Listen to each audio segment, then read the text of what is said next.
ধারাবাহিকভাবে বাড়ছে দেশের রেমিটেন্স খাতের প্রবৃদ্ধি। আগের বছরের একই সময়ের তুলনায় একক মাস হিসেবে সেপ্টেম্বরে রেমিটেন্স আসার পরিমাণ বেড়েছে ৮০% বেশি। আর সব মিলে আগের অর্থবছরের প্রথম ৩ মাসের তুলনায় চলতি অর্থবছর প্রায় ৩৩% বেশি আয় এসেছে।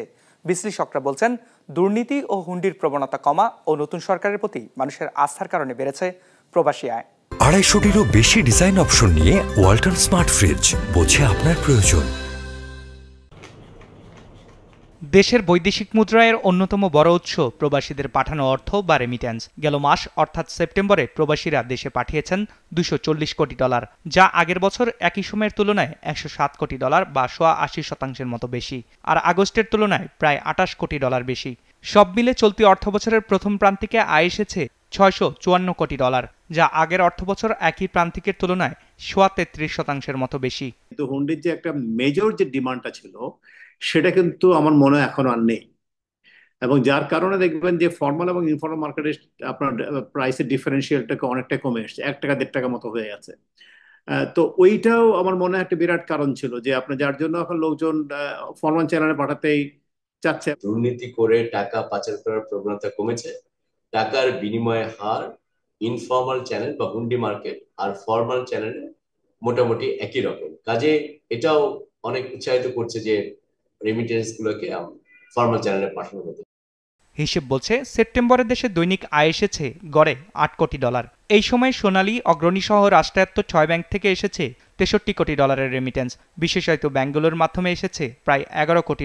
বিদেশি ব্যাংকগুলোর মাধ্যমে এসেছে $৬২ লাখ। এর বাইরে ৪৩টি বেসরকারি ব্যাংক থেকে এসেছে সর্বোচ্চ $১৬৫ কোটি প্রবাসী আয়। আমরা ওনাদেরকে এই ফর্মাল চ্যানেলে পাঠানোর জন্য আরো মোটিভেট করতে পারি, আরো ওনাদেরকে ইনফ্লুয়েন্স করতে পারি থ্রু আর পজিটিভ অ্যাকশনস, সেটা সবচেয়ে ইম্পর্টেন্ট। এই ধারাটা অব্যাহত থাকবে এবং long term, medium to long term, মানে এই ৬ থেকে ১২ মাসের পরে যদি আমরা এই ধারাটাকে অব্যাহত রাখতে চাই, তাহলে আমাদের অবশ্যই সুশাসনের দিকে নজর দিতে হবে, যেন দুর্নীতি আবার যেন বাড়তে না পারে। এটা যদি আমরা বন্ধ করতে পারি, তাহলে অবশ্যই আমরা দেখবো যে রেমিটেন্সের যা প্রবাহ, এটার বিরাট একটা অংশ আসলে ফর্মাল চ্যানেল দিয়ে।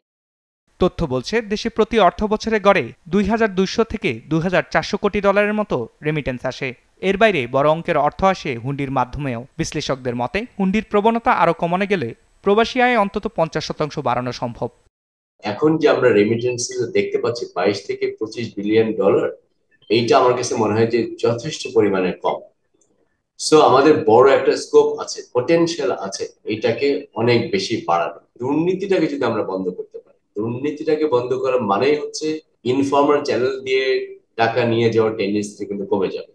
সেটা করতে পারলে আমরা দেখবো যে অনেক লোক কিন্তু তারা ফর্মাল চ্যানেলেই এটাকে গ্রহণ করবে যে রেমিটেন্স পাঠানোর ক্ষেত্রে, সেটা কিন্তু আমাদের জন্য সাহায্য করবে। কেন্দ্রীয় ব্যাংকের দেওয়া তথ্য মতে সেপ্টেম্বরে রেকর্ড পরিমাণ রেমিটেন্স আসলেও বাংলাদেশ ডেভেলপমেন্ট ব্যাংক সহ মোট ৭টি ব্যাংক থেকে কোনো রেমিটেন্স আসেনি। কেন্দ্রীয় ব্যাংকের হালনাগাদ তথ্য অনুযায়ী সেপ্টেম্বরে রেকর্ড পরিমাণ রেমিটেন্স আসলেও বাংলাদেশ ডেভেলপমেন্ট ব্যাংক সহ মোট ৭টি ব্যাংক থেকে আসেনি কোনো প্রবাসী আয়। বিজনেস রিপোর্ট, মাছরাঙা টেলিভিশন।